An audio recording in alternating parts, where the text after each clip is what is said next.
Olá para você que acompanha a programação da TV Câmara. Começa agora mais um Documento Rio Preto, programa que é produzido em parceria com o jornalista e documentarista Fernando Marques. E no programa de hoje vamos falar sobre os 100 anos do Rio Preto Esporte Clube, o centenário do Jacaré. E para falar sobre esse assunto temos também o jornalista José Luiz Rey, que escreveu um livro sobre os 100 anos do Rio Preto, que foi fundado no dia 21 de abril de 1919, completando então 100 anos, centenário não é para qualquer um, né, pessoal? Fernando? Não é para qualquer um mesmo, né? É uma história. E até o começo, né, as pessoas perguntam, né? É verdade, tem a ver com os italianos? Tem muito a ver com os italianos, sabia? Porque é o seguinte, quando virou o século, né, virou para o século XX, Rio Preto era uma corrutela. Quase nada acontecia. O que se fazia nessa cidade? Tinha ali a Praça São José, onde tinha feiras, onde tinha um pouco de música no domingo, e o resto era no Eden Park, que é onde hoje é o Banco Santander, ali era o Eden Park, que era um pouco afastado, e só 2 esportes tinha na cidade, o boxe e a patinação. Ali só fazia isso. Futebol não existia. Quando os italianos vieram para Rio Preto, na virada, lá por 1909, 10, fugindo da guerra, né? Eles estavam em Monte Alto, aqui no Café, e Itaquaritinga, vieram para cá e começaram a bater uma bolinha. Os italianos bateram uma bolinha ali na beira do Rio Preto. Na beira do Rio Preto, depois onde foi ser o Clube do Palestra. Que o Bonfá Natali doou, né? Tal. Mas a italianada jogava ali. Depois dali eles foram para um bairro lá na frente, Mistura. Lembra? Nós já fomos muito também, joguei muita bola na Mistura. E que era Mistura porque tinham vários imigrantes. Aí por que os italianos? Então com essa coisa de jogar bola, Rio Preto não tinha futebol, não existia. E então o pessoal do comércio, eles convidaram o pessoal do comércio para fazer um jogo lá. Esse pessoal do comércio jogaram contra os italianos, os imigrantes, gostaram da coisa e fundaram um clubinho, um esporte clube. Esporte Clube, olha só. Só Esporte Clube. Isso, aí depois, logo depois, um pessoal que quis, de fato, constituir um time, já tinha gente jogando futebol na cidade, aí pegaram a estrutura desse Esporte Clube, né? O Esporte Clube já tinha passado por algumas fusões com outros clubes, depois se fundiu com o Rio Preto, que também só chamava Rio Preto. Isso logo depois de 1919, quando foi a fundação. Mas só para contextualizar isso, Game e Fernando, importante lembrar isso, né? Em 1919, São José do Rio Preto, a cidade, tinha em torno de 10 mil habitantes. Tinha 2.000 casas. Uma vila, né? Uma vila, 2.000 casas. Só que estava em progresso, porque havia 7 anos o trem tinha parado aqui, fazia exatamente 7 anos.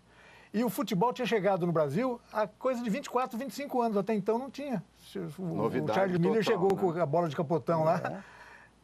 Então, a importância é isso, né? Como o Rio Preto foi precoce, né? Como foi antes, cedo, né? Que bacana. Foi. E o gozado, as pessoas também não sabem, antes, jogava em um lugar que tinha, botava 2 traves. Um dos lugares é onde era o Mercado Municipal. Mercado Municipal. Eles andaram quebrando vidraças, então...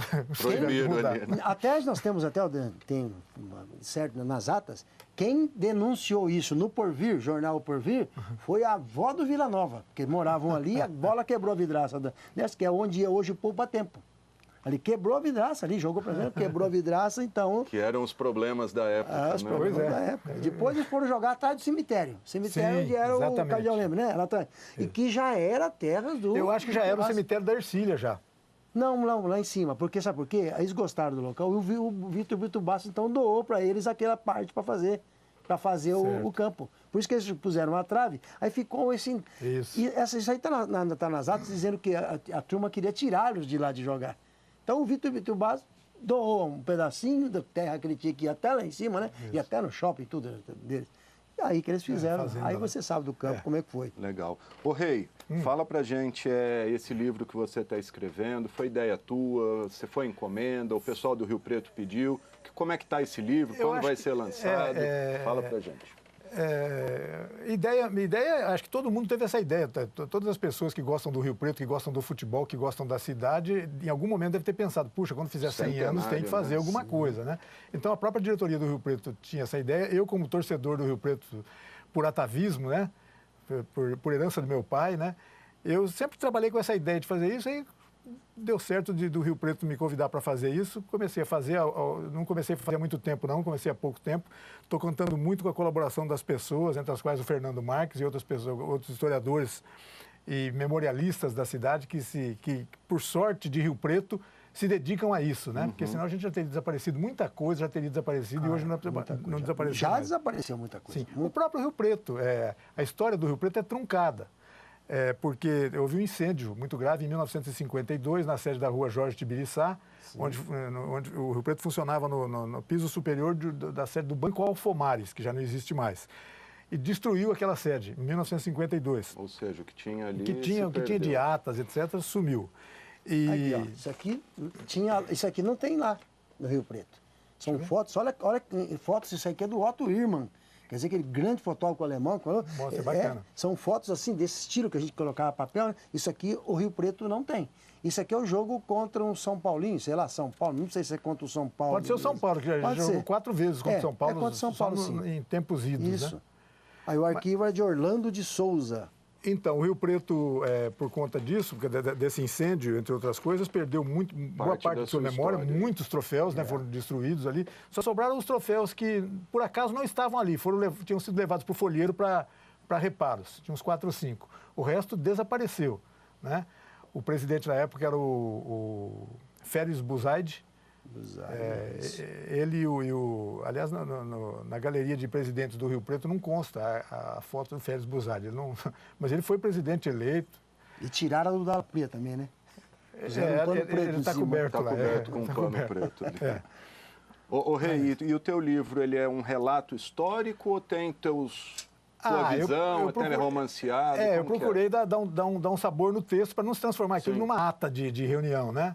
Então, procurei dar um sabor no texto existem assuntos muito interessantes, muito engraçados até, né? Por exemplo, em 1964, logo depois da conquista do primeiro grande título do Rio Preto, foi em 63, 64, o zagueiro Jacinto Angeloni, que está vivo, está firme aí, convido a equipe, ele pode falar sobre isso.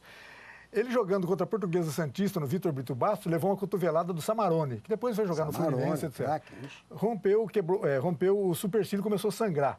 Na época, só podia fazer uma substituição, normalmente era do goleiro.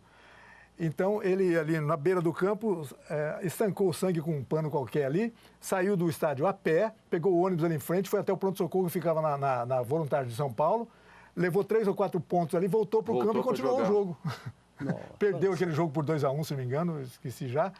Mas olha que coisa, olha que... Muitas histórias. Vê quando um profissional faz isso hoje, pelo amor de Deus, cara. Hoje uma pancadinha já sai rolando, né? Nossa. E eu arrumei um negócio pro Rei, que eu escrevi, tá na minha coluna também, é uma coisa fantástica. O Botafogo veio jogar aqui do Rio, aqui, o Garrincha tinha 16 anos, fez miséria aqui. O Tino falou que estava no campo, falou que ninguém acreditou. O menino com 16 anos, ele fez os 3 gols, né? Ele plantou... Eu não lembro quando foi o jogo. Eu 3-0. Vi aquele material que você me mandou, muito bom. 3-0.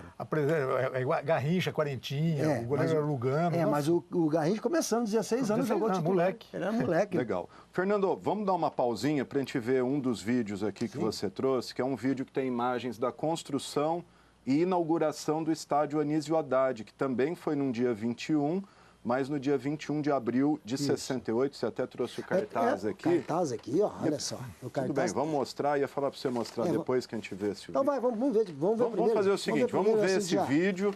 Ele é curtinho, tem uns 5 minutos, tem imagens aí históricas. Cometa Filmes. Cometa Filmes, da construção, inauguração e alguns jogos ali do Anísio Haddad, e a gente volta na sequência. Este majestoso e moderno estádio simboliza o Rio Preto Esporte Clube, completando 48 anos de lutas no futebol, com toda a sorte de alegria e emoções que tem proporcionado a seus afeiçoados.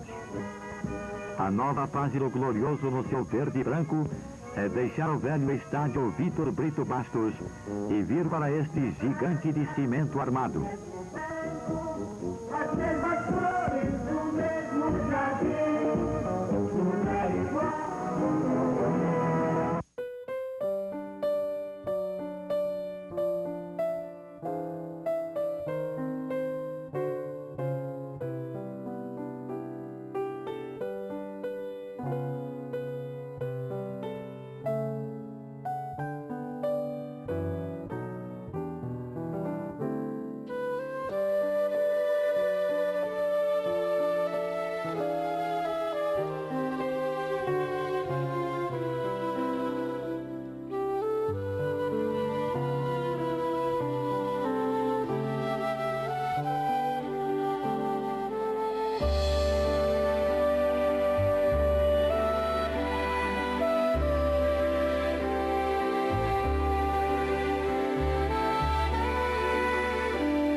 Legal, gente, estamos de volta. Conferimos aí essas imagens históricas de 1968, inauguração do estádio Anísio Haddad, e está aqui o cartaz, ó, o Fernando. O cartaz original que nós temos lá no Arquivo Público. E, ó, queria que vocês...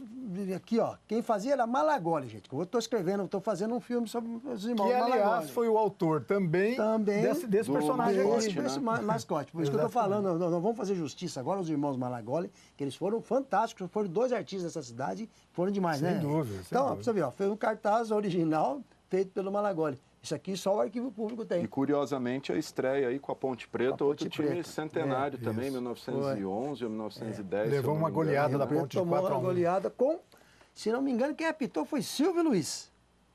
O Silvio Luiz, eu sei que ele apitou um outro jogo um pouco depois. Também, mas o primeiro... Contra a Franca, eu não lembro. Eu já tenho lá, mas acho que não foi, não. Silvio Luiz, sabe por quê? o locutor?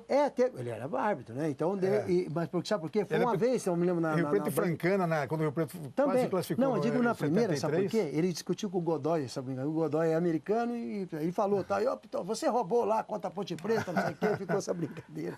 Aliás, você tá com tudo isso daqui, falando do Rio Preto, você não mudou não mudou de camisa, não. Eu sou um bairrista doentio, como ele, um barrista doentio também, Rio Pretense. Aliás, essa é uma coisa que daqui a pouco a gente pode falar sobre a rivalidade é muito saudável e tem que existir. Claro. Mas nem sempre existiu. Houve uma época de muita colaboração entre as duas equipes. Houve uma época, em 1954, o América e o Rio Preto fizeram 2 jogos contra times grandes, 2 amistosos contra times grandes, em 2 domingos seguidos. O América contra o Palmeiras e o Rio Preto contra o Corinthians.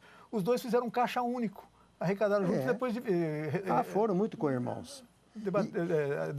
Essa rivalidade começou quando? Mas a rivalidade, o rei até se surpreendeu um pouquinho o rei, porque chegou agora aquele documento que a gente pegou dos 20 anos do América, nós recebemos agora um documento da JC Filmes comemorando 20 anos do América, tá? Diretoria, tudo lá, nós vamos colocar no nosso próximo programa aí. E o seguinte, existiu uma rivalidade que as pessoas não sabem disso, só quem estuda pode saber um pouco, que é a rivalidade política. O América era o Pupim, presidente, Delcio Bellini de vice, os 2 irmãos Vavá Curti, Pedrinho Curti, Zaia, diretor de patrimônio. O Rio Preto era Anísio Haddad, Farid Maluf, família do Ulisses Cury. Era uma briga política entre eles, né? Se for pensar assim, já eram pessoas abastadas da cidade que estavam ajudando esses 2 clubes. Não é verdade? Tinha um fundo, exato, mas sempre existiu rivalidade. No fundo, era a cor da camisa. Claro. E apesar da rivalidade, eles jogaram pouco entre si, né? Porque dificilmente eles se encontravam. Os derbys existiram, né? Tem 30 ou 40 derbys, né? A maioria foi vencida pelo América, o Rio Preto venceu alguns importantes. Mas isso é muito bacana. Houve derby em que, tem até uma foto, o presidente do América, Mário Alves Mendonça, entrando no campo antes de começar o jogo, com uma corbelha de flores, um ramalhete de flores para dar para uma das senhoras que estava acompanhando a diretoria do Rio Preto. Era uma coisa um pouco diferente, viu? E eu passei a década de 70 e ainda assisti jogos do Rio Preto. Depois que eu virei um pouco mais dessa coisa, comecei a mexer com história, todo mundo viu que eu era americano. Eu parei um pouco de ir no Rio Preto, mas eu fui muito, assisti muito. E uma coisa que as pessoas não sabem. Eu cheguei a ser o assessor financeiro do Reinaldo Navarro da Cruz, que ele só confiava na gente, toda a família era cliente do nosso escritório de contabilidade. Eu pagava os jogadores, Vadinho, era Lívio, eles moravam ali na rua João Teixeira, esquina da Silva Jardim. O Reinaldo só confiava. Pergunta para o Rubens Dort. O Reinaldo também teve uma... O Reinaldo foi. E, aliás, uma coisa, só também para a gente terminar isso aí, quem quebrou essa hegemonia dos ricos aí? No América foi Birigui, esse ponto esquerda que entrou na diretoria logo depois de tudo esses métodos, Tijo Vila Nova e tal. E no Rio Preto foi Dalla Pria, porque o último presidente antes do Dalla Pria foi o Reinaldo Navarro da Cruz, que era neto do Vitor Brito Bastos. O último presidente, logo depois do Reinaldo, o Farid Maluf assumiu e renunciou em seguida. Não, eu estou dizendo, mas o Farid era daquela... Eu estou dizendo que não era de família abastada. O Dalla Pria não era uma pessoa abastada, como também o Birigui, porque era só nego rico dessa cidade. O Birigui, inclusive, jogou no Rio Preto. Jogou lá atrás, jogou no Rio Preto, depois foi para o Fluminense, foi para o Guarani de Catanduva. E só depois, quando o Tavares Pereira Lima foi fundar o América, convidou o Birigui e convidou o técnico da Ferroviária de Araraquara, que é o Zezinho Silva. Zezinho Silva foi o primeiro técnico da Ferroviária e do América. E quem era o Zezinho? O Zezinho da banca. A banca do Zezinho na Praça Rui Barbosa. Zezinho, nossa. Corcondinha. Falar um pouquinho das glórias do Glorioso, o maior título, talvez o campeão da Série A2, o acesso para 1. Esse é o grande título. Eu tenho a impressão que sim. Infelizmente, depois o rebaixamento já veio no ano seguinte, certamente por falta de experiência na gestão do futebol, do pessoal que estava lá. Que ainda é a única vez que o Rio Preto subiu? Que subiu, sim. Não, a primeira, aquela vez com o Minelli, que não deixaram... sim, subiu para o Paulistinha na época. Não, para o Paulistão. Não, na época mudaram, a federação mudou a história, mudou para o Paulistinha, criou uma divisão Paulistinha. Foi uma loucura lá que não pôde disputar com os grandes. Isso. E em 71 bateu na trave, né, aquele famoso pentagonal Silva, né? no Parque Antártico, em São Paulo, com o Carlos Alberto Silva. O famoso jogo contra o Marília, no final, perdeu o jogo por 1-0, o gol de Paulo Sérgio a 25 minutos do segundo tempo. E antes disso, a grande conquista tinha sido em 1964, na verdade, referente ao campeonato de 63, que foi contra o Epacaré de Lorena, no estádio Vitor Brito Bastos, ganhando o acesso. Era de segunda divisão na época, hoje seria o equivalente a A3. Exato. Que nós temos um documento histórico, vamos passar depois, né, que é a entrega das faixas, que o Palmeiras vem entregar as faixas com o Ademir Leguia, substituindo o Zequinha de volante, um dos primeiros jogos do Ademir Leguia no Palmeiras. Sim. Ele com a camisa 5 jogou aqui. Logo depois da formação da academia, isso. Nós temos essas imagens depois para mostrar ele. Vamos fazer o seguinte, então, vamos dar uma pausinha. A gente tem um outro vídeo aqui, filmado pelo esse aí é o seguinte, Navarro Cruz também, Dr. Vitor Bastos Navarro da Cruz, que é neto do Navarro. Do coronel, e ele filmava tudo, em Super 8.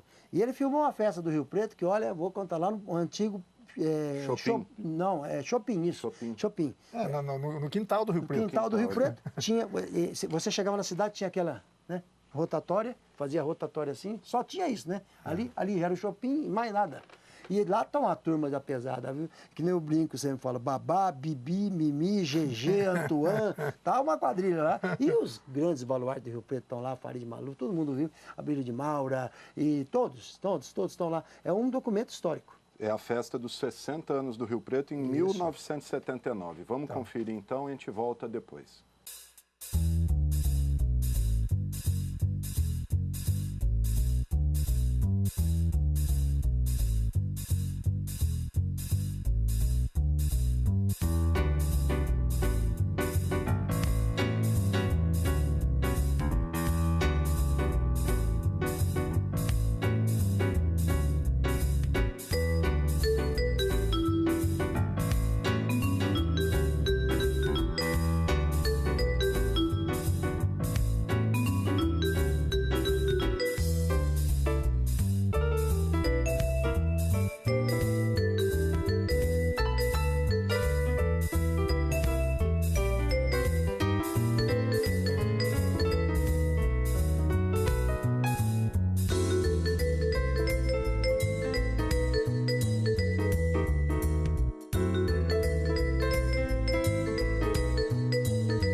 Legal, gente, estamos de volta, conferimos aí então essa festa, mostrou mais o pessoal ali, né, tomando um chopp, comendo uma carne ali, e como o Fernando disse, pessoal abastado aí.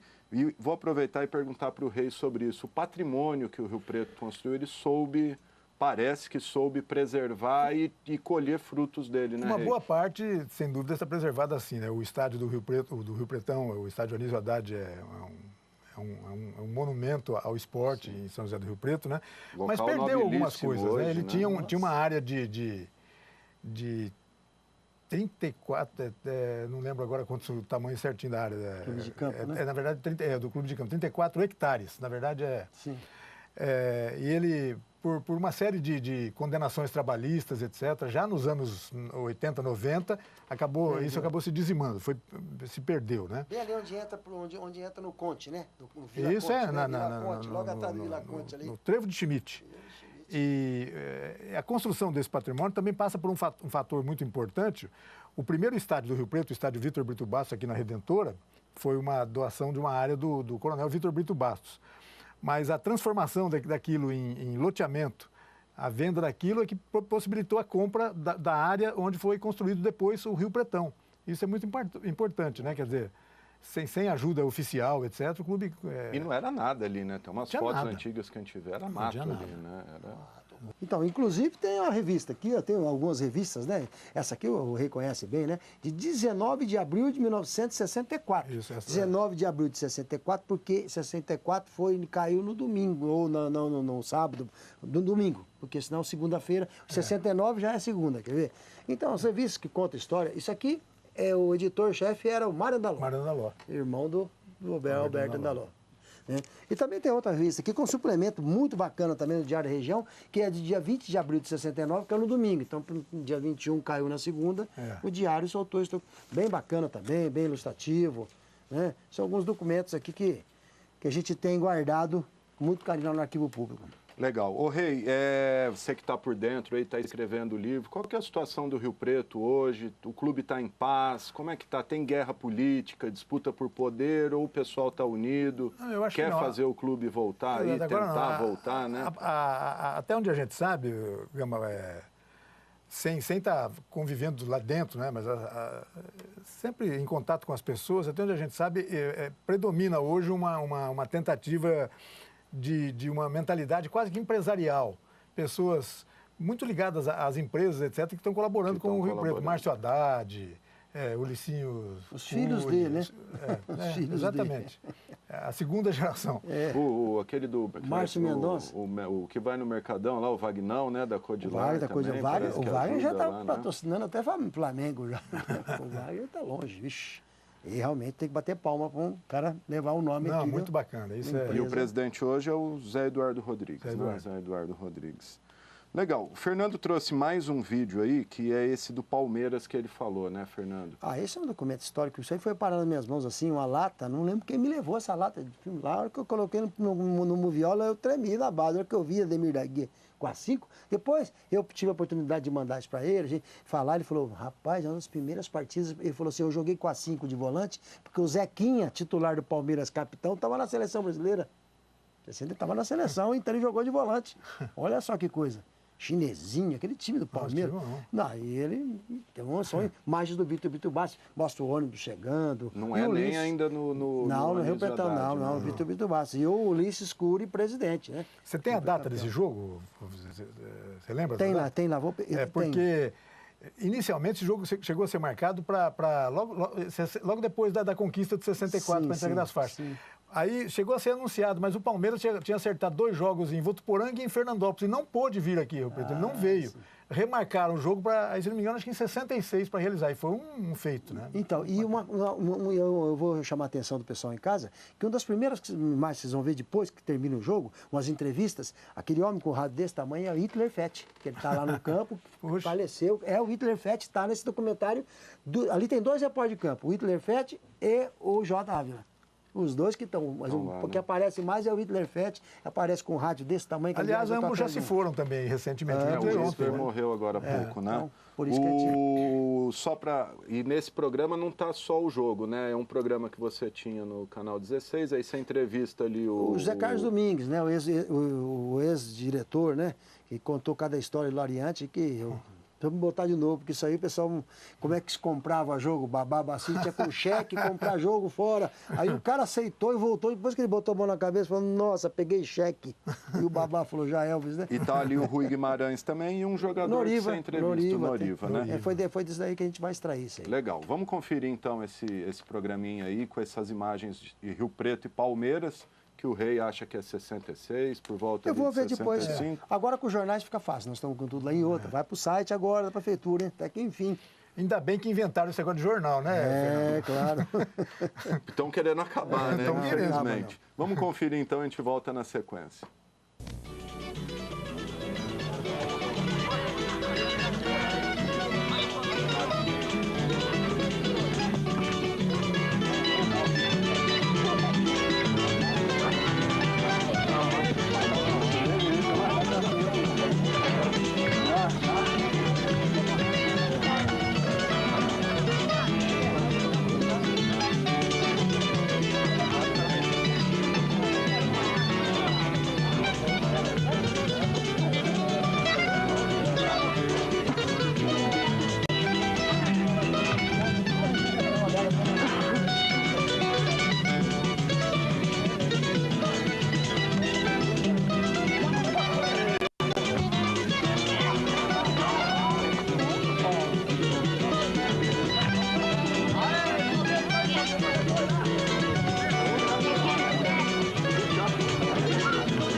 Legal, gente. Estamos de volta para este quarto e último bloco deste documento Rio Preto, em comemoração aí aos 100 anos do Rio Preto Esporte Clube, o centenário do Jacaré. Ô Rei, nesse último bloco, fala mais um pouquinho do teu livro, quando será lançado, o que as pessoas vão encontrar ali mais de curiosidade. Conta mais uns causos aí pra gente. Eu não tenho exatamente a data ainda de lançamento, é uma decisão que a diretoria que vai tomar, mas eu imagino que seja por julho, agosto, alguma coisa assim. Eles consideram que agora, 21 de abril, é o início das comemorações, a abertura das comemorações. É um ano inteiro do centenário, exatamente. Né? A ideia é essa, né? E, então deve ser alguma coisa por agosto ou julho, alguma coisa assim. Algum jogo especial marcado? Você sabe? Não, como eu te falei, a gente está procurando dar algum sabor ao texto para que aquilo nos transforme numa coisa chata que é. Esse é campeão disso, né? Não, mas você sabe como é que é isso, não pode ser coisa chata, né? Não. Então, relatório, né? Isso, isso da sua vida. Os principais jogos, por exemplo, não é também apenas uma coleção de fichas técnicas de jogos, porque isso também tem um interesse limitado, né? Com exceção de algumas pessoas que se interessam muito por isso. Ali, né? Mas os jogos importantes, sim, são mencionados assim. Outros jogos, a gente desce a detalhes do entorno do jogo. O famoso jogo do Leônidas, que tá o Fernando também acompanhou esse processo todo ali, tem documentação sobre isso. Que desceu, primeiro a descer do avião foi o Cícero Pompeu de Toledo. Cícero Pompeu, depois Mauro Ramos de Oliveira. Mauro Ramos estava lá, Leônidas da Silva. Nós temos, vamos passar vai fechar o programa com esse documentário. Esse documentário que eu fiz. E aliás, dizer que, além do livro, que bom ter um menino que vai estar fazendo um TCC da Faculdade do Unilago, vai fazer um documentário sobre isso. Então, nós vamos ajudar o menino. Thiago, exato, Thiago, ele me procurou outro dia, eu falei, nossa, isso. Até falei para ele, não tenta resolver num TCC, 100 anos não dá tempo. Foca num assunto, né? É verdade. E para fechar, só me dizer aqui que eu sou um cara frustrado nesse ponto. Para mim, todo aniversário da cidade tinha que abrir às 10 da manhã com um derby. Não importa que divisão que não tá, tinha que ter um derby. Você não acha aí? Seria interessante, é uma ideia. Um de veteranos, que jogaram os dois times, depois faz um derby, faz uma festa. Eu acho que seria todo aniversário da cidade. E ajudaria a manter, sobretudo, o interesse pelos clubes, né? Essa rivalidade, etc. Abriu as comemorações de aniversário com o derby. Valendo um troféu qualquer, uma coisa assim. Põe o nome de alguém que foi dos dois. Fazer um negócio desse. Tá aí a ideia. Rei, para terminar, algo mais? Quer falar? Não, eu queria agradecer a você, a TV Câmara, pela importância que se dá a uma efeméride desse porte, né? O centenário de um clube de futebol do interior do estado de São Paulo. Quantos clubes no Brasil hoje têm 100 anos? Eu estou dizendo, o futebol... Ponte Preta tem 100 anos. Corinthians Bahia, né? é de 1910. Ceará tem? Vovô tem. Não, deve ter vários. Palmeiras já tem, né? Fez outro dia também. Hoje já tem, né? Já tem, não é O futebol tão, já tem, acho que uns 125 no Brasil, então... Vai chegando agora, né? Cita alguns nomes aqui que está em destaque no site do Rio Preto, como fundador, Atílio Onibey, né? Isso. Francisco Viegas, Gabriel Camargo, Francisco Laurito, José Bueno, João Jorge, Francisco João Jorge Fusco, era o João da Pinta, era o apelido dele. João Jorge. José Zanirato. Consta lá como os fundadores do Rio Preto. Né? O João Jorge, José da Pinta, de certo modo a gente tem que considerá-lo o principal, talvez o idealizador do Rio Preto. Porque houve uma pequena reunião desses jovens todos aí na frente da casa do João Jorge. Sim. E o João Jorge uma hora pegou e falou assim, por que a gente não forma um time? Seguiram a ideia, toparam a ideia, fizeram, deu nisso. Isso tem no suplemento, é legal tratar essa história lá. Essas pessoas, e o Beppe Zanirato não é parente do Alcides Zanirato. Não tem nada a ver. Nada a ver. As pessoas acham que não tem nada a ver. O Beppe era um construtor, era um empreiteiro de obras, e usou muito isso, que ele construiu praticamente o estádio Vitor Brito Bastos, e o estádio Vitor Brito Bastos foi inaugurado em 1922, um jogo contra o Imperial de Itaquaritinga. Perdeu? Foi 1-0 para o Imperial. E o túnel de acesso aos vestiários do Rio Preto, que é só o Rio Preto que tinha vestiário por ali, embaixo das arquibancadas. O túnel não existia ainda, o túnel só foi construído em 1948 num jogo contra o São Paulo. Não, que é justamente o motivo do documentário. Não sei se você sabe, eu recebi uma lata do Ricardo Reinaldo Falavina, que é neto do Falavina, do Curtume, né? E o Domingos Falavina, e o Domingos Falavina queria ver o São Paulo, que era máquina e tal. Então ele e Paulino Bueno de Aguiar, os dois que até trouxeram o São Paulo para jogar contra o Rio Preto aqui, mas esse para a inauguração do vestiário. Não, esse jogo foi em 49, esse aí foi em 49. Não, mas é esse que eu tô falando. Em 48 foi a inauguração do túnel. 1958, um ano então, antes. mas a imagem então é 48 esse jogo, sabe por quê? Tá mostrando o Domingos entrando no vestiário, inaugurando... Não, aí já existia, em 49 já existia o túnel. Ah, sim, tá certo. Pode ser. A inauguração tudo bem. foi em 48. Com o São Paulo também. Com o São Paulo. Mas aí o Leônidas jogou. Nesse o Leônidas não conseguiu jogar de tanto assédio. As pessoas queriam ver o Diamante Negro, o homem lá. Fenômeno, né? Fenômeno, né? Era fenômeno. Tanto que dá nome ao chocolate até hoje ainda. Nesse documentário nós temos aí pessoas, Chuverá, que faleceu uma semana depois que a gente fez, a gente andou com ele na praça, ele morreu uma semana depois. Alexandre Macedo, que faleceu, Walter Alves do Vale, faleceu. Chuverá é da família Jorge. E tem o Alexandre Macedo, que conheceu o Leônidas lá em São Paulo. Conheceu a loira dele, falou. Então ele conta esse piso, que é muito bacana essa historinha. Vamos ver. Chama um dia com o Diamante Negro. Legal, Rei. Obrigado pela tua presença. Volta imagino. quando o teu livro estiver pronto para a gente mostrar aqui, divulgar aí. Todo livro lançado é importante divulgar. Bacana. Obrigado e parabéns pelo trabalho da TV Câmara. Muito bacana. Fernando, valeu e espero que quando o América completar 100 anos a gente esteja aqui e o América esteja aí, né? Essa última sua foi para me gozar, mas é a realidade mesmo, porque o jeito que tá a América... Tomara que ele, inclusive, ele se reerga, né, cara? Quanto tempo? Que ano que é o América? 46. Vai um tempinho ainda. E só para fechar agora, entrou no campeonato, arrumou o gramado e botou uns trogloditas lá para jogar futebol americano, acabou com o gramado. Tá nos jornais de TV. Não dá para entender uma coisa dessa. Agora, se arrumar outro campo para jogar, que não pode jogar lá.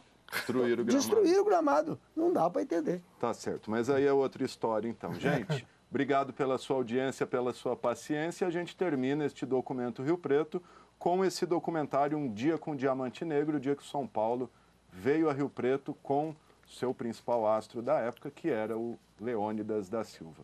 Um grande abraço e até a próxima.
Era Almir, Coelho e René, seu amigo. Durão, Martins e Odilon. Paulette, Viana, Pelácio, Choverá e Mário.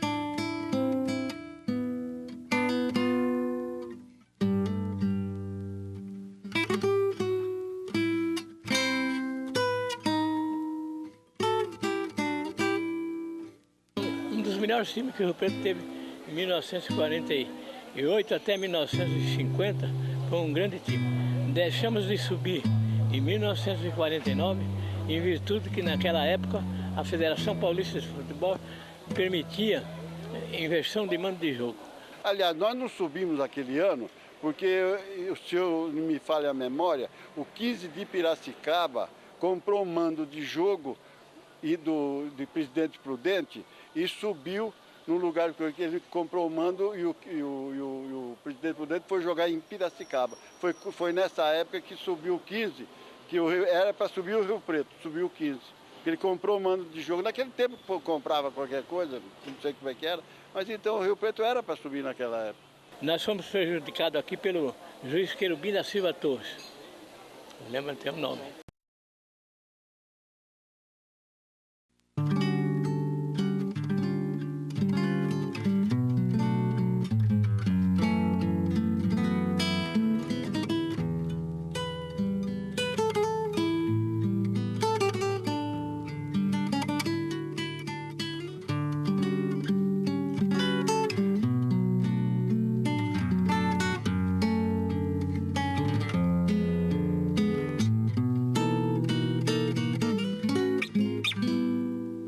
Eu tinha 17 anos quando eu vim para o Rio Preto. Vim para jogar bola pelo Palestra.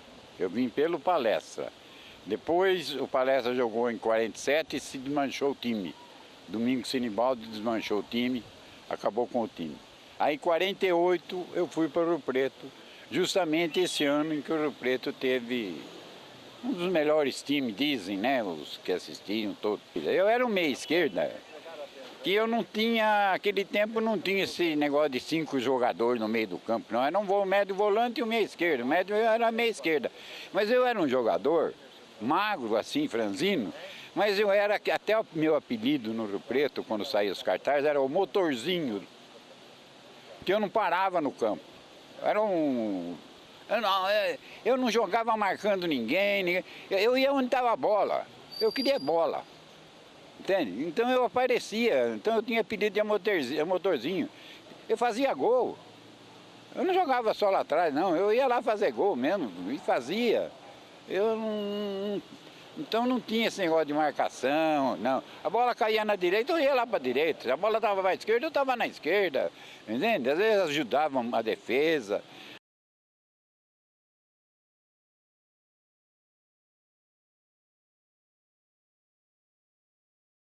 Parou, não, parou. Isso aí todo mundo ficou. Por esperar que o aeroporto, antigamente era onde é o ambulatório do Hospital de Base, veio naquele avião da Real, que antigamente para ir para São Paulo você ia de trem ou ia de avião, por estrada de terra você não ia de jeito nenhum.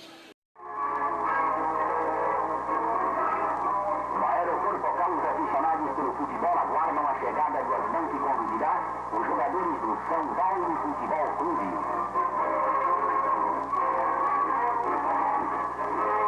E os São Paulinos descem alegres, sendo recepcionados pelos aficionados do esporte e sócios do Rio Preto Futebol Clube, em cujos carros seguem para a cidade.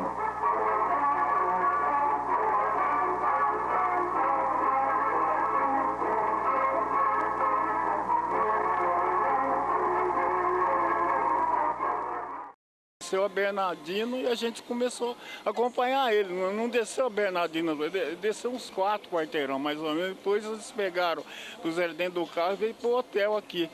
Na Casa Bueno, oferecido pelo titular da firma, senhor Paulinho Bueno, e diretoria do Rio Preto Futebol Clube, é realizado um ótimo coquetel. Em regozijo pela chegada do quadro visitante, eles só usam da palavra vários brilhantes oradores.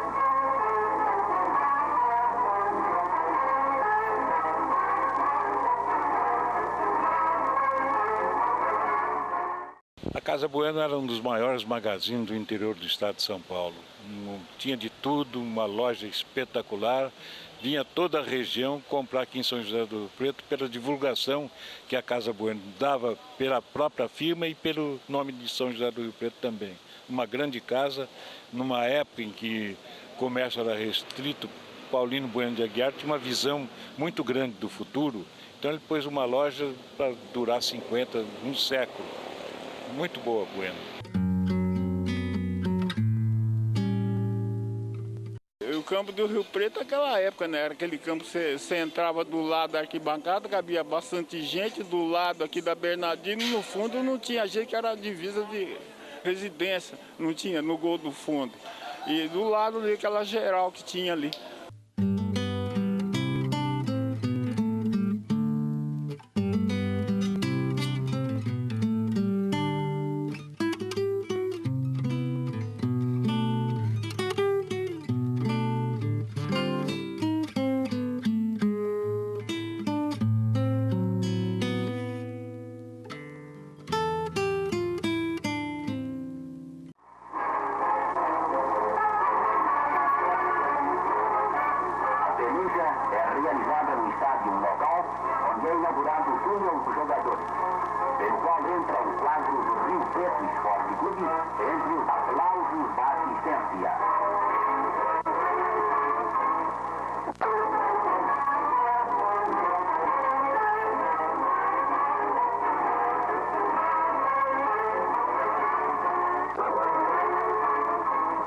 Os jogadores do São Paulo também entram em campo sendo muito aplaudidos.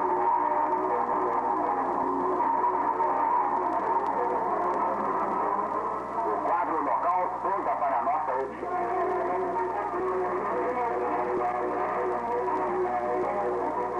Estádio Santa Fé de saída por destacado elemento local. E a peleja segue sem início.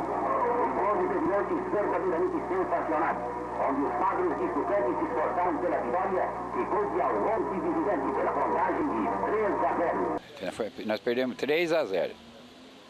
Eu me lembro. O goleiro foi o Mário, o zagueiro lateral Savério e o Mauro central, Bauer, Rui Noronha. Ali eu sei que o Teixeirinha não veio, que ele estava machucado, jogou um tal de Pardal, o Remo, centroavante, eu não me lembro quem foi, eu sei que o Friaça foi ponta direita, o Sastras meio direito. Era um negócio mais ou menos assim. E era bom esse time do São Paulo? Era esse futebol romântico, moço. Antigamente as pessoas não tinham essa brigaiada, esse rolo de torcida. Eu acho uma vergonha. Os caras só dão pontapé e ganham dinheiro. É brincadeira. Você pergunta para mim, você assiste futebol? Eu não assisto. Não dá. Quem viu futebol romântico, nunca mais vai esquecer isso.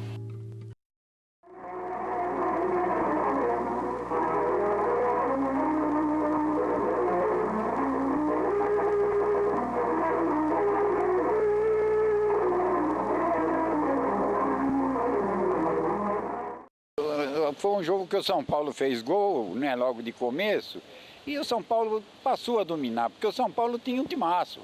Ora, meu Deus do céu, só o tio médio do São Paulo, o Rui Noronha, meu Deus. Cara, que é isso? Só aí, né? A linha era Ponce de Leão, Remo, Teixeirinha, Luizinho, né? Sastre, ora, Mauro de zagueiro. Oh, que é isso? Era um time que... A prova tá que o São Paulo, acho que foi em 48, que foi campeão invicto em São Paulo, não foi? Acho que foi, sim. Ele foi invicto do Campeonato Paulista. Ora.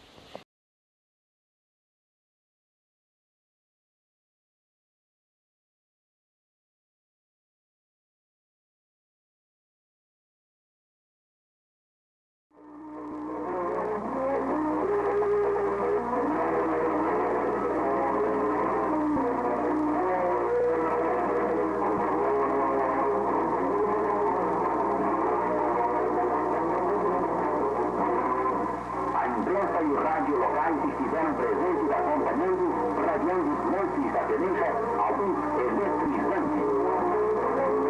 O grande costume para Timor, o Valdeirão do Visitante. Repórteres, ouvindo toda a zona araguaense, além de outras regiões paulistas. Paulino Soler, repórteres Pereira. Para mim era, porque eu, além de ser São Paulino, ele era um ídolo mesmo, ele era jogador, né? Sabia jogar, era um ótimo jogador mesmo, não tem... Era um jogador, vamos dizer, perfeito ninguém é, mas ele nessa posição, ele era quase que perfeito. Cochilava, o pito caía. Quando ele foi para São Paulo, eu estava estudando em São Paulo. A estreia dele foi exatamente contra o meu Palmeiras. E ele fez um gol. Fez um gol contra o Palmeiras. Um grande jogador. E via sempre, ele passeava sempre ali na Avenida Paulista com uma loira de tirar o chapéu, uma argentina. Ele era muito querido, muito popular, um cara muito agradável, sensacional o Leônidas. Era um bailarino, ele era tudo, o rei da bicicleta. Ele era um grande jogador na época. Eu me lembro assim de ouvir no rádio naquele tempo, ouvir ele jogar. E era um Pelé na época, era um Pelé de hoje. Foi um orgulho muito grande, né, rapaz? Eu olhava para a cara do Bal, olhava para a cara do Rui, olhava para a cara do outro, com uma intenção de conhecer, de ver, de estar perto daquela pessoa, porque além de eu ser São Paulino, tinha aquela vontade de... Então a gente olhava, né, no rosto, não é bem um ciúmes, né? Como dizer, puxa vida, um craque desse no São Paulo. Então a gente olhava de baixo em cima nele para olhar até aquele prazer de... né?